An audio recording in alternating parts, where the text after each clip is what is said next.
सुबह के 9:30 बजे आपके साथ में नंदिता कुडेशिया हूँ।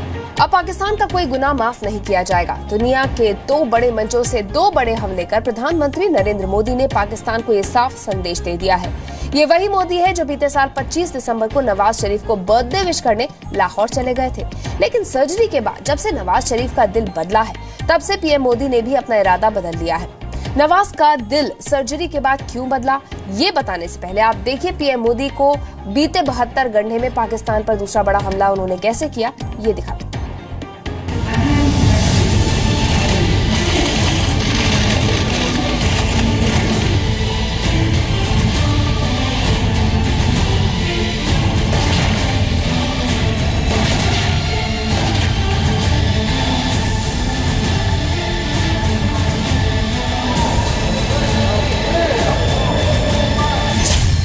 प्रधानमंत्री नरेंद्र मोदी ने 72 घंटे में कर दी पाकिस्तान की surgery. Rising export of terror, growing radicalisation through ideology of hatred and spread of extreme violence define the landscape of common security threats to our society. 72 घंटे में आतंक की जन्नत पाकिस्तान पर, मोदी का डबल अटैक। 5 सितंबर को चीन की सरजमी से प्रधानमंत्री नरेंद्र मोदी के सीधे हमले से पाकिस्तान उबरा भी नहीं था कि अब लाओस की धरती से पीएम मोदी ने पाकिस्तान पर एक और हमला बोल दिया। लाओस में आसियान सम्मेलन के दौरान प्रधानमंत्री नरेंद्र मोदी ने पाकिस्तान को आतंक का निर्यातक देश बताया और आसियान के सदस्य देशों को भी इस बड़े खतरे से आगाह किया। Rising export of terror, growing radicalization through ideology of hatred and spread of extreme violence define the landscape of common security threats to our societies. The threat is local, regional and transitional at the same time. PM Modi ने इस बयान में पाकिस्तान का नाम नहीं लिया, लेकिन समझने वालों को यह समझते देर नहीं लगी कि आतंकवाद के निर्यातक का मतलब पाकिस्तान से है।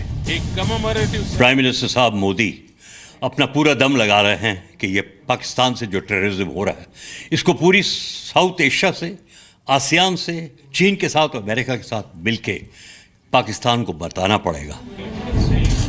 पीएम मोदी ने आसियान देशों से आतंकवाद की परवरिश करने वाले मुल्कों के खिलाफ एकजुट होने की अपील की। इससे पहले 5 सितंबर को चीन में G20 सम्मेलन के दौरान प्रधानमंत्री नरेंद्र मोदी ने पाकिस्तान को आतंकवाद का स्पॉन्सर कहा था। हमें उम्मीद है कि अंतर्राष्ट्रीय समुदाय आतंकवाद से निपटने के लिए एकजुट होकर एक सुर में बात करेगा। आतंकवाद का समर्थन और स्पॉन्सर करने वालों की पहचान होनी चाहिए। उन्हें कोई इनाम नहीं मिलना चाहिए। कुछ देश ऐसे हैं जो आतंकवाद को स्टेट पॉलिसी की तरह इस्तेमाल करते हैं। भारत आतंकवाद पर जीरो टॉलरेंस की पॉलिसी अपनाता है। हमारे लिए आतंकवादी सिर्फ आतंकवादी ही है। इससे पहले भी कई मौकों पर प्रधानमंत्री नरेंद्र मोदी कह चुके हैं कि पाकिस्तान भारत के खिलाफ आतंकवाद को बढ़ावा दे रहा है। कभी गुड टेररिज्म, बैड टेररिज्म, वो जाने अनजाने में आतंकवाद को एक अलग प्रकार की ताकत पहुंचाता है।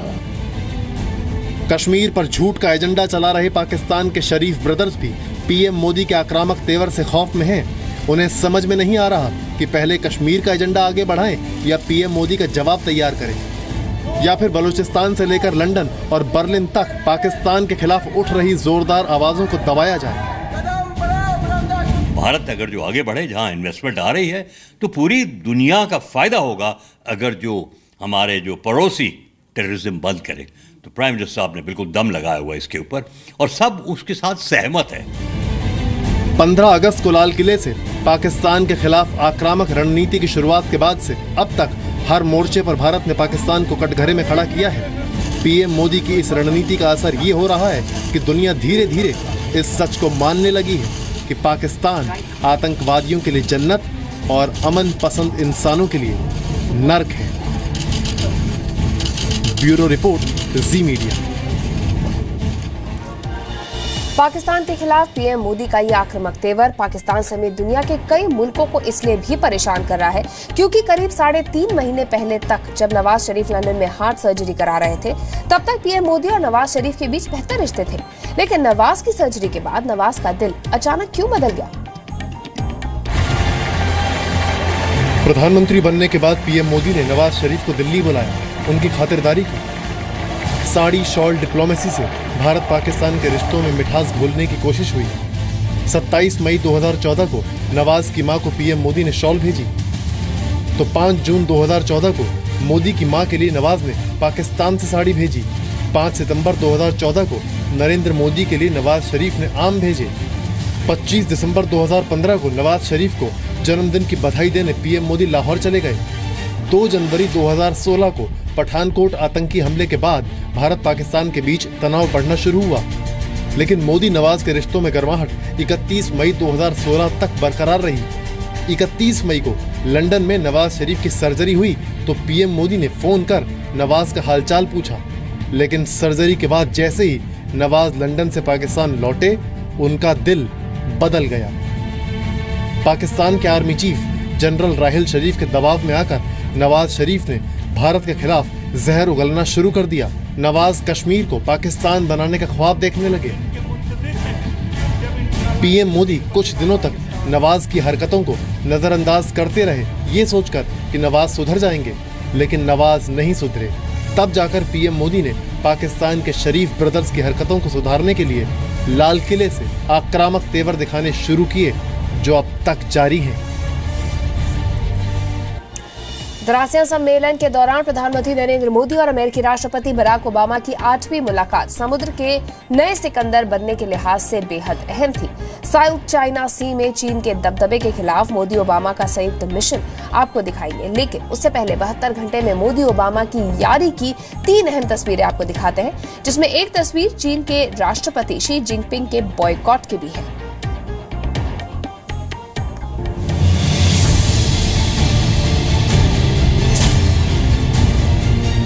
दुनिया के सबसे ताकतवर मुल्क के राष्ट्रपति बराक ओबामा और दुनिया के सबसे शक्तिशाली मुल्क के तौर पर उभर रहे हिंदुस्तान के प्रधानमंत्री नरेंद्र मोदी की दोस्ती की ये 3 तस्वीरें बीते 72 घंटों की हैं।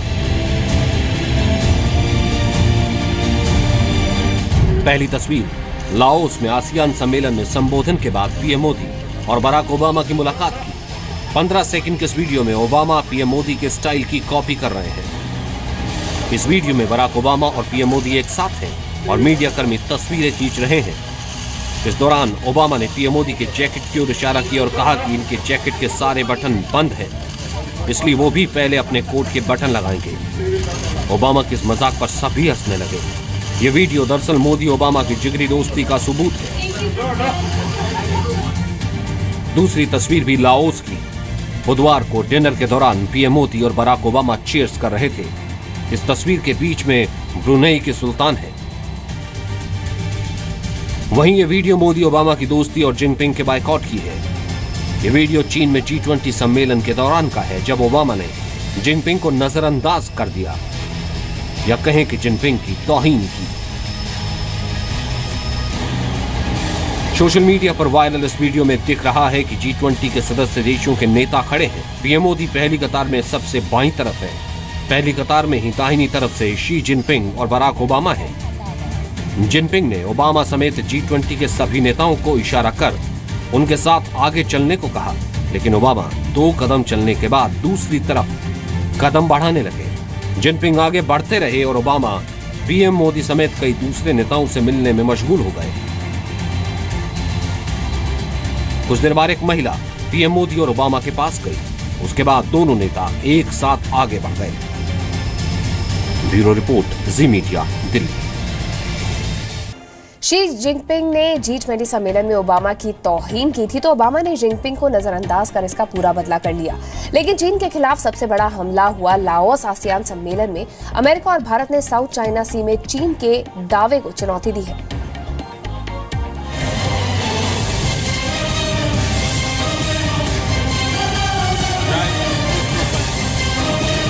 दक्षिण चीन सागर में चीन की दादागिरी को हिंदुस्तान की चुनौती। समंदर पर कब्जा करने के चाइनीज इरादों के खिलाफ महागठबंधन।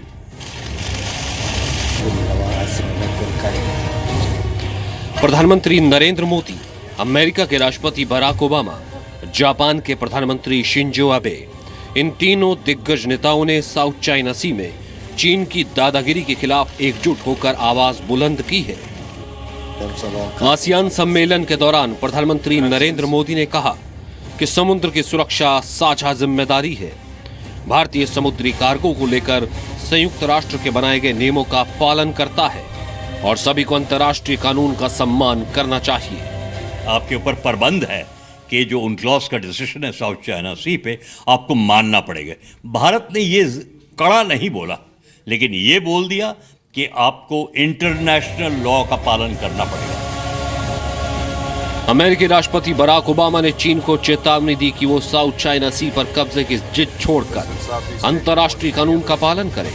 ओबामा ने आसियान सम्मेलन के दौरान कहा, जुलाई में इंटरनेशनल कोर्ट के ऐतिहासिक फैसले ने साउथ चाइना सी में अधिकारों को साफ करने में मदद की है। ये फैसला चीन को मानना होगा। With regard to security, our nations reaffirmed our commitment to a regional order where international rules and norms are upheld and where disagreements are resolved peacefully. There was recognition of the importance of the international arbitration ruling in July, which is legal and binding, and which clarified maritime claims by the Philippines and China in the South China Sea. We discussed the importance of claimants adhering to steps to which they've already agreed, including respecting international law, not militarizing disputed areas, and not occupying uninhabited islands, reefs, and shoals. Barack Obama ने चीन में G20 सम्मेलन के दौरान Xi Jinping से मुलाकात के दौरान कहा था कि अंतर्राष्ट्रीय कानून का फैसला नहीं मानने पर चीन को गंभीर नतीजे भुगतने होंगे। हाल ही में साउथ चाइना सी को लेकर चीन और फिलीपींस के बीच विवाद पर सुनवाई करते हुए इंटरनेशनल कोर्ट ने कहा था, साउथ चाइना सी पर हक जताने का चीन का दावा सही नहीं है। चीन को सेपरेटली आइलैंड पर इकोनॉमिक जोन बनाने का अधिकार नहीं है। चीन ने इंटरनेशनल कोर्ट के फैसले को मानने से इनकार कर दिया। फिलीपींस का दावा है कि चीन ने साउथ चाइना सी के 85% हिस्से पर कब्जा कर लिया है। वहां चीन ने न सिर्फ आर्टिफिशियल आइलैंड का निर्माण किया है, बल्कि हवाई पट्टी भी बना ली है। यहां तक कि बड़ी तादाद में चीन के सैनिक वहां तैनात हैं। साउथ चाइना सी से सटे फिलीपींस, वियतनाम, मलेशिया, ताइवान और ब्रुनेई जैसे देश भी चीन की इस विस्तारवादी और अड़ियल कदम का विरोध कर रहे हैं। जापान भी चीन के खिलाफ है, लेकिन चीन है कि अपनी जिद पर कायम है। आपको बता दें, साउथ चाइना सी में तेल और गैस के बड़े भंडार दबे हुए हैं। इस इलाके में 213 अरब बैरल तेल और 900 trillion cubic feet natural gas का भंडार है। इस समुद्री रास्ते से हर साल 7 लाख करोड़ डॉलर का बिजनेस होता है। दुनिया के 1/3 व्यापारिक जहाज इस समुद्री इलाके से गुजरते हैं। भारत का 55% से भी ज्यादा समुद्र का व्यापार साउथ चाइना सी के जरिए होता है। Bureau report.